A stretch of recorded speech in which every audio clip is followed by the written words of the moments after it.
Now, before moving forwards and looking at any other concepts, including the concepts of rotation, I want to consider the issue of gizmos within Unity. Now, gizmos are in one sense very, very useful, and in another sense entirely useless. Gizmos are useless in the sense that when our gamer actually comes to play our game, the gizmos will have no tangible effect on the gameplay. The player will never be able to see or understand or appreciate the gizmos. There will be no gizmos or anything for the player to see. So in that sense, in the final result of our game, gizmos have no effect. Rather, gizmos are a useful diagnostic tool for us as developers while developing the game.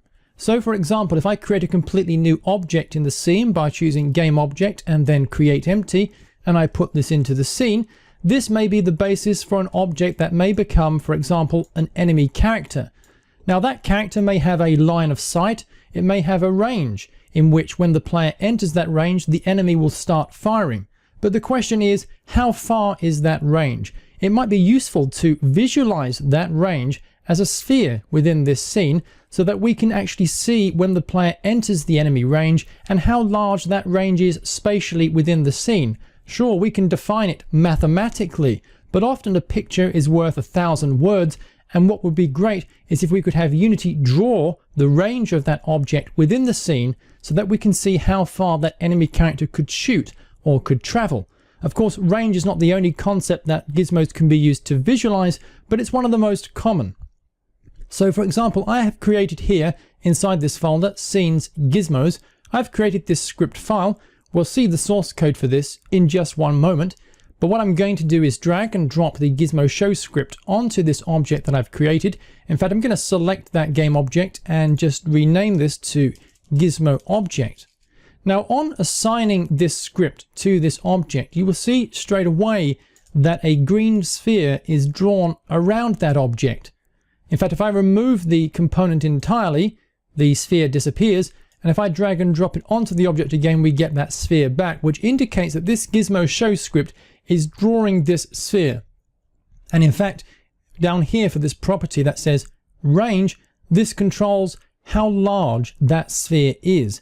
So I can increase it and I can use the slider to decrease it.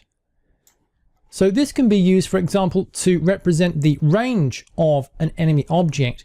And this construction of this wireframe sphere allows us to visualize the range of this enemy within the viewport so that we get a picture or an image of how far that is.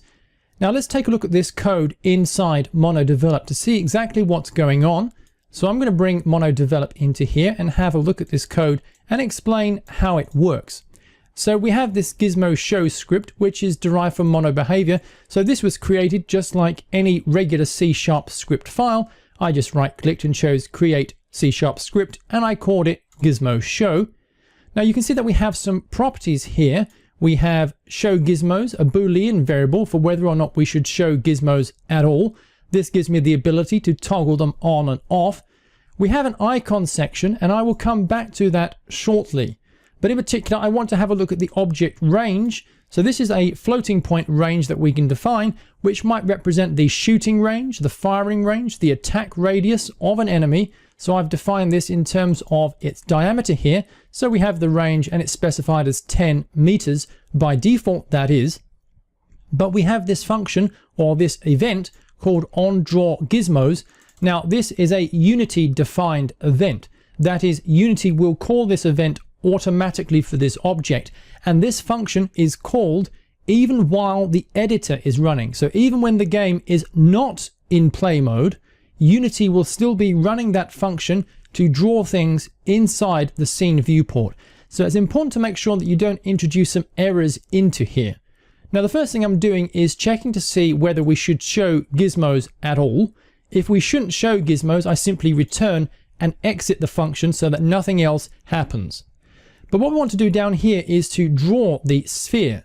So we have this class here called the Gizmos class, and the Gizmos class supports a range of different functions and properties. So I use gizmos.color and I give it the color of green.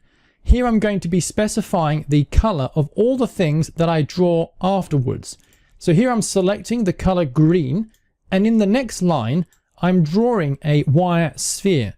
I'm specifying the center of the sphere, which happens to be the position of the object, transform.position. That's going to mark the center of that sphere, and simply the radius of the sphere will be range, which is specified by the floating point property up here, and the sphere will be drawn according to the green property and will be drawn at that size.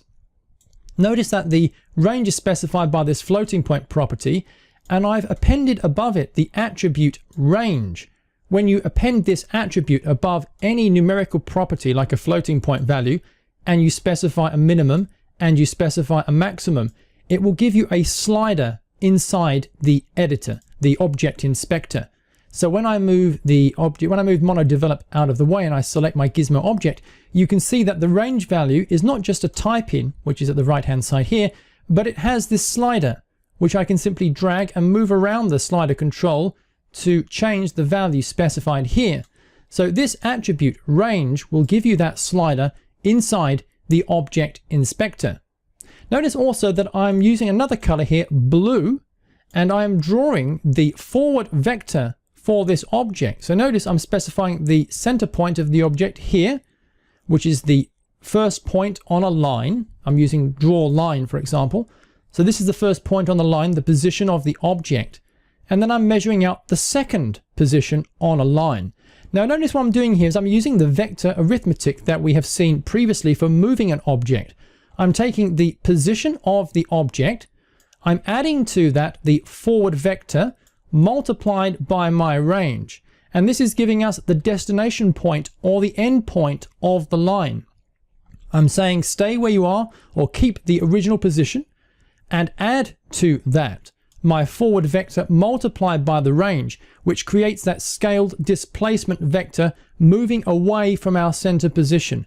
And that's how I'm creating the destination point for this line. So the draw line function takes a start point and an end point, and that end point is calculated by using vector arithmetic. Now if I bring in a web browser window, you can see here at the Unity documentation, docs.3d.unity3d.com, we have this Gizmo reference, and it lists all of the properties and functions for the Gizmos object. So we have the onDraw Gizmos and onDraw Gizmos selected functions, which are called automatically by Unity. The selected function draws the gizmos only if the object is selected, and onDraw Gizmos will draw the gizmos regardless of whether the object is selected. We have the color variable, and we have different functions for things that we can draw. We can draw cubes, we can draw textures, icons, lines, meshes, rays, spheres. We can draw all kinds of things that can help us better visualize how our scene is working. Now I'm going to move the web browser window out of the way here, and in fact I'm going to move back to the Unity editor. And you can see that we have our gizmos drawn. Notice that if I deselect the object, the gizmo is still drawn, and the blue line is drawn here to indicate the forward vector of the object. So if I select this object and I rotate it, for example, around to here, you can see that that blue line is rotating to express the forward direction of the object. Now it may be for you that you are not having the gizmos appear in the game tab. It's possible they won't show up here, and to fix that, what you can do is just maximize the game tab, move your mouse cursor over the game tab, press Shift Spacebar on the keyboard to maximize that view, and you'll see up here on the top right hand side there is a button that says Gizmos. If you click on that button, you can toggle gizmo visibility on and off. So I can click it to turn it on and off. So I want to on so that in the game tab I can still see those gizmos, and that's looking pretty good. But if I go back to MonoDevelop, you will see that there is an additional piece of code regarding an icon to draw, and that is what I'm going to consider next.